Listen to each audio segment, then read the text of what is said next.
क्या आपने कभी सोचा है अगर वो एक विस्फोट हो जाता तो क्या होता? अगर बाबा धीरेन्द्र शास्त्री लाखों श्रद्धालुओं के बीच अचानक एक आग के गोले में घिर जाते तो आज भारत का माहौल कैसा होता? ये सिर्फ एक क्या होता अगर नहीं है, ये वो सच्चाई है जो बाल बाल बच गई। और अब वक्त आ गया है कि आप जानें कैसे हमारे ही बीच बैठे कुछ चेहरों ने सनातन की आवाज को हमेशा के लिए खामोश करने की तैयारी कर ली थी। एक सबसे विचित्र बात है कि जब भी धमाके हुए और जो भी हुए उनमें कहीं ना कहीं एक कट्टरपंथी मजहबी विचारधारा के लोगों ने किया और हमेशा भारत को, भारत माता को, सनातन को टारगेट बनाकर किया। दोस्तों, आज जो खुलासा मैं आपको दिखाने वाला हूं वो आपकी रूह तक हिला देगा। ये सिर्फ एक साधु को मारने की कोशिश नहीं थी, ये सनातन की चेतना को कुचलने का ब्लूप्रिंट था। दिल्ली से वृंदावन तक चल रही वो पदयात्रा जिसमें हर कदम पर जय श्री राम की गूंज थी, उसी में छिपी थी एक मौत की पटकथा। पर किसने लिखी, क्यों लिखी और आखिर वो योजना कैसे नाकाम हुई? ये जानने के बाद आप भी कहेंगे ये महज किस्मत नहीं थी, ये ईश्वर का इशारा था। तो वीडियो को छोड़िए मत, क्योंकि अगले कुछ मिनटों में मैं आपको वो सच दिखाने वाला हूं जिसे जानने के बाद शायद आपकी नींद उड़ जाए। भारतीयों को डराने के लिए, धमकाने के लिए और फरीदाबाद में जिस डॉक्टर मुल्ला के पास 2900 केजी RDX पकड़ा गया, कहीं ना कहीं वो हम सब भारतीयों को, हिंदुओं को, सनातनियों को रोकने के षड्यंत्र के लिए और शहर के शहर मिटाने के लिए उन्होंने तैयारी कर ली थी। पर धन्य है भारत की सेना, धन्य है पुलिस प्रशासन व्यवस्था, इंटेलिजेंस ब्यूरो, उसको पकड़ा भी लिया गया राक्षस को। ये कोई अफवाह नहीं बल्कि आधिकारिक दस्तावेजों और गिरफ्तारियों से जुड़ी कहानी है और इसमें वो नाम सामने आएंगे जिनके बारे में आपने कभी सोचा भी नहीं होगा। अब सवाल सिर्फ एक है, क्या हम तैयार हैं उस साजिश का सामना करने के लिए जो हमारे धर्म के खिलाफ रची जा रही है? मेट्रो स्टेशन पर एक I-20 कार में बम का आज धमाका हुआ। लगभग 8-10 से ज्यादा लोगों का शरीर शांत हो गया और लगभग 10 लोग घायल हो गए। चलिए दोस्तों, जरा जल्दी से कमेंट करके बताइए ये वीडियो आपको कैसे मिला। क्या आपने इसे खुद सर्च किया था या ये अचानक आपकी स्क्रीन पर आ गया और आपने क्लिक कर दिया? सच सच बताइए, क्योंकि हमें भी जानना है कि आखिर YouTube आज हमारे सनातन धर्म की ये आवाज आप तक कैसे पहुंचा रहा है। और हाँ, अगर आप सच में एक सच्चे हिंदू हैं तो अभी के अभी चैनल को सब्सक्राइब कर लीजिए ताकि आने वाली हर एक वीडियो सबसे पहले आपको मिले। वीडियो को लाइक करना मत भूलना ताकि दुनिया को दिखाया जा सके कि सनातन की शक्ति अभी जिंदा है। तो चलिए बिना वक्त गंवाए बढ़ते हैं वीडियो में आगे। क्या आपको पता है बाबा धीरेन्द्र शास्त्री की पदयात्रा पर एक खौफनाक साजिश रची गई थी? जी हां, वही बाबा जो करोड़ों हिंदुओं की आवाज है, जो एकता, सनातन और सत्य की मशाल लेकर चल पड़े थे। उन्हें मारने की पूरी तैयारी हो चुकी थी। और सोचिए, अगर यह साजिश कामयाब हो जाती तो क्या होता उन लाखों श्रद्धालुओं का जो बाबा के साथ कदम से कदम मिलाकर चल रहे थे? क्या होता उस जनसमूह का जो सिर्फ अपने धर्म और संस्कृति के लिए सड़कों पर उतरा था? दिल्ली से वृंदावन तक की इस यात्रा को मिटा देने की तैयारी हो रही थी। 300 किलो RDX, 2 AK-47 और आतंक की वह सोच जो केवल तबाही चाहती है। एक बार आंखें बंद करके सोचिए, अगर वो विस्फोट हो जाता, अगर वो गोलियां चल जाती, अगर वो साजिश काम कर जाती तो आज हम किस सच्चाई का मातम मना रहे होते। लेकिन ऊपर वाले का करिश्मा देखिए, सुरक्षा एजेंसियों की सतर्कता देखिए, बाबा बाल बाल बच गए। पर सवाल यह है, आखिर क्यों इतने बड़े पैमाने पर एक साधु को मारने की कोशिश की गई? ये कोई मामूली बात नहीं, ये केवल बाबा पर नहीं, ये पूरे सनातन समाज पर हमला था। और ये तो सिर्फ शुरुआत है, आगे जो खुलासे होंगे वो आपके होश उड़ा देंगे। ये कोई आम यात्रा नहीं थी, ये सिर्फ कुछ किलोमीटर चलने का काम नहीं था। ये थी आत्मा की पुकार, धर्म की रक्षा का संकल्प, सनातन की नींव को फिर से मजबूत करने की शुरुआत। बाबा धीरेन्द्र शास्त्री जब दिल्ली से वृंदावन तक की पद यात्रा पर निकले तो उनके कदमों के साथ सिर्फ मिट्टी नहीं हिली, पूरे देश का दिल धड़क उठा। हजार नहीं, लाखों लोग अलग अलग उम्र के, अलग अलग शहरों से आए, सब एक ही नारा लगाते हुए, जय श्री राम, सनातन धर्म अमर रहे। हर पग, हर चरण उस नींद में डूबे हुए हिंदू समाज को जगाने के लिए था। यह यात्रा थी चेतना की, एकता की और उस गौरव की जो सदियों से हमारे भीतर था लेकिन दबा दिया गया था। पद यात्रा का हर पड़ाव एक संदेश था कि अब हिंदू डर कर नहीं, सिर ऊंचा करके चलेगा। अब कोई हमारी आस्था पर सवाल नहीं उठा पाएगा। और अब हमारी चुप्पी हमारी कमजोरी नहीं, हमारी ताकत की तैयारी होगी।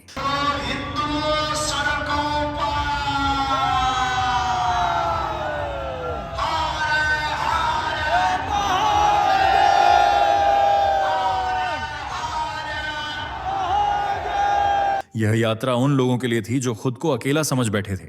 यह यात्रा उन बच्चों के लिए थी जो धर्म की पहचान भूलते जा रहे थे। यह यात्रा उस भारत के लिए थी जो एक बार फिर से अपनी जड़ों से जुड़ना चाहता है। और यही वजह थी कि बाबा धीरेंद्र शास्त्री का यह कदम कुछ लोगों की आंखों में खटक गया। जिन कदमों के साथ बाबा धीरेंद्र शास्त्री सनातन धर्म की आवाज बनकर चल रहे थे, उन्हीं कदमों को रोकने की तैयारी चल रही थी। लेकिन चुपचाप पर्दे के पीछे आतंक की प्रयोगशाला में फरीदाबाद का एक मामूली सा कमरा, बाहर से देखा जाए तो कुछ खास नहीं, लेकिन अंदर क्या था? तबाही का सामान। पुलिस और खुफिया एजेंसियों की छानबीन के दौरान जब दरवाजा तोड़ा गया तो अंदर जो मिला उसने पूरे देश को हिलाकर रख दिया। 300 किलो RDX, एक ऐसा विस्फोटक जिससे पूरी एक कॉलोनी को माटी में मिलाया जा सकता है, और साथ में 2 AK-47 राइफलें, वह भी उस वक्त जब बाबा की यात्रा दिल्ली से होकर गुजर रही थी। अब सोचिए, यह विस्फोटक क्यों इकट्ठा किया गया, किसके लिए, और क्यों उस समय जब बाबा लाखों लोगों के साथ सड़कों पर थे?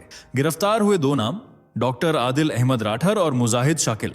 आदिल एक डॉक्टर था, वही प्रोफेशन जिसे हम सबसे ज्यादा भरोसेमंद मानते हैं, लेकिन वह आतंक की योजना का मास्टरमाइंड निकला।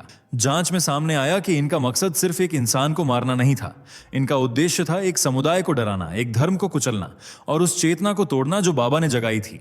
अगर यह साजिश सफल हो जाती तो बाबा की पदयात्रा इतिहास नहीं, एक दुखद अंत बन जाती और शायद देश एक बार फिर दहशत के अंधेरे में डूब जाता। लेकिन एक चूक, एक सुराग, और एजेंसियों ने वक्त रहते आग बुझा दी।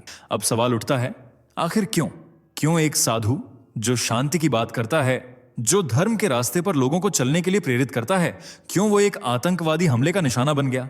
क्या इसलिए कि उसकी बातों में सच्चाई है, या इसलिए कि उसकी आवाज करोड़ों दिलों तक पहुंच रही है? बाबा धीरेंद्र शास्त्री अब सिर्फ एक नाम नहीं, एक आंदोलन बन चुके हैं। वो आंदोलन जो हिंदू समाज को जोड़ रहा है, जो सदियों से दबे हुए गर्व को फिर से जगा रहा है, जो कह रहा है कि अब चुप्पी नहीं, चेतना चाहिए। और यही बात कुछ लोगों को चुभने लगी है, जो ताकतें नहीं चाहती कि हिंदू समाज जागे, जो नहीं चाहती कि धर्म की बात घर घर पहुंचे, जो डरी हुई हैं उस उभार से जो बाबा की पद यात्रा लेकर आया है। उन्हीं लोगों ने यह साजिश रची। एक डॉक्टर, एक बंद कमरा, 300 किलो RDX, ये महज आतंक नहीं, ये एक वैचारिक युद्ध का हिस्सा है। एक ऐसी सोच जो सनातन के खिलाफ है, जो नहीं चाहती कि हम अपने धर्म पर गर्व करें। क्या यह हमला सिर्फ एक व्यक्ति पर था, या उस विचार पर जो कहता है हमें अपने धर्म से प्रेम है पर किसी से द्वेष नहीं? क्या यह हमला उस भरोसे पर था जो लाखों लोगों ने बाबा पर जताया? क्योंकि जब सत्य की आवाज तेज होती है तो असत्य के कान फटने लगते हैं, और बाबा की आवाज अब सिर्फ आवाज नहीं, वो क्रांति की गूंज बन चुकी है। यह हमला सिर्फ बाबा धीरेंद्र शास्त्री पर नहीं था, यह हमला हम सब पर था, हमारी आस्था पर, हमारी परंपरा पर, हमारे सनातन धर्म पर। जिस पद यात्रा में लोग पूजा की थाली लेकर, माथे पर तिलक लगाकर, हाथों में भगवा लेकर चले, उसी यात्रा को निशाना बनाना एक साधारण घटना नहीं, यह एक प्रतीकात्मक हमला था, एक गहरी साजिश, ताकि यह संदेश दिया जा सके कि अगर तुम धर्म की बात करोगे तो तुम्हारा यही हश्र होगा। सोचिए, हजारों साल पुरानी सनातन परंपरा जो किसी पर थोपती नहीं, जो सहिष्णुता सिखाती है, जो कहती है सर्वे भवन्तु सुखिनः, उसी को मिटाने की कोशिश की जा रही है। क्यों? क्योंकि ये धर्म अब नींद में नहीं है, ये धर्म अब खड़ा हो गया है, बोल रहा है और चेतना फैला रहा है। जिस वक्त बाबा की पद यात्रा चल रही थी, वो सिर्फ एक साधु की यात्रा नहीं थी, वो एक जागरण था, एक घोषणा थी कि अब हम चुप नहीं रहेंगे। और इसी चुप्पी को तोड़ना कुछ ताकतों को मंजूर नहीं था। इसलिए इस बार निशाना सिर्फ शरीर नहीं था, आत्मा थी। और यही वजह है कि इस साजिश के खिलाफ खड़ा होना सिर्फ बाबा का नहीं, हम सबका धर्म है। क्योंकि जब धर्म पर हमला होता है तो चुप रहना भी एक तरह की हार होती है। कभी कभी ऊपर वाले की कृपा और इंसानी सतर्कता जब एक साथ मिलती है तो सबसे घातक साजिशें भी धराशायी हो जाती हैं। फरीदाबाद के उस कमरे से शुरू हुई ये साजिश, जिसे अंधेरे में तैयार किया गया था, सुरक्षा एजेंसियों की चौकसी की वजह से उजाले में आ गई। एक छोटा सा सुराग, एक संदिग्ध गतिविधि, और फिर शुरू हुआ ऑपरेशन। जिसने वक्त रहते उस कमरे को खोज निकाला जहां RDX और AK-47 छुपा रखे गए थे। जम्मू कश्मीर पुलिस ने सबसे पहले डॉक्टर आदिल अहमद राठर को गिरफ्तार किया। पूछताछ में जब उसने मुंह खोला तो चौंका देने वाले खुलासे हुए। मुजाहिद शाकिल का नाम सामने आया और फिर फरीदाबाद का वह ठिकाना जहां से तबाही की योजना चल रही थी। अगर एजेंसियों ने सिर्फ एक दिन की देरी कर दी होती तो बाबा की पदयात्रा किसी बड़ी त्रासदी में बदल सकती थी। लेकिन सलाम है हमारे खुफिया तंत्र को, उन अफसरों को जो दिन रात इस देश की हिफाजत के लिए अपनी जान को जोखिम में डालते हैं। और सलाम है उस अदृश्य सुरक्षा चक्र को जो शायद बाबा की तपस्या और श्रद्धा से जन्मा था। यह सिर्फ एक साजिश की नाकामी नहीं थी, ये एक धर्म की रक्षा थी। और इस नाकामी ने यह साबित कर दिया कि जब सच्चाई के साथ ईश्वर खड़ा हो तो कितनी भी बड़ी योजना हो वह विफल हो जाती है। जब पूरी दुनिया ये जानकर सन्न थी कि बाबा धीरेन्द्र शास्त्री की पद यात्रा पर हमला हो सकता था, तब बाबा का जवाब आया, शांत लेकिन गर्जन से भरा हुआ। उन्होंने कहा, हम सनातनी हैं, हम डरते नहीं, डर को हराते हैं। ये यात्रा रुकेगी नहीं, अब और तेज चलेगी। और सच में अगली सुबह वही बाबा, वही भगवा वस्त्र, वही चंदन से सजा हुआ माथा हजारों श्रद्धालुओं के बीच फिर से चलते नजर आए। ना चेहरों पर डर था, ना चाल में रुकावट, उल्टा हर कदम में और अधिक संकल्प था। ऐसा लगा जैसे हर कदम कह रहा हो, हम थकेंगे नहीं, झुकेंगे नहीं और रुकेंगे तो बिल्कुल नहीं। किसी और स्थिति में कोई और होता तो शायद कार्यक्रम रद्द कर देता, सुरक्षा बढ़वा लेता, छुप जाता। लेकिन बाबा ने जिस तरह आगे बढ़कर पद यात्रा जारी रखी, उसने यह साफ कर दिया कि यह केवल एक धार्मिक यात्रा नहीं बल्कि एक संदेश है उन सभी के लिए जो हिंदू समाज को डराना चाहते हैं। हजारों लोगों ने और जोर से नारे लगाए, सनातन धर्म की जय, बाबा धीरेन्द्र शास्त्री अमर रहें। बाबा ने दिखा दिया कि सच्चे नेतृत्व की पहचान केवल उपदेशों में नहीं होती, वो तो चलकर, लड़कर, खड़े रहकर दिखाई जाती है। जो आज बाबा धीरेन्द्र शास्त्री के साथ हुआ वो कोई नई बात नहीं है।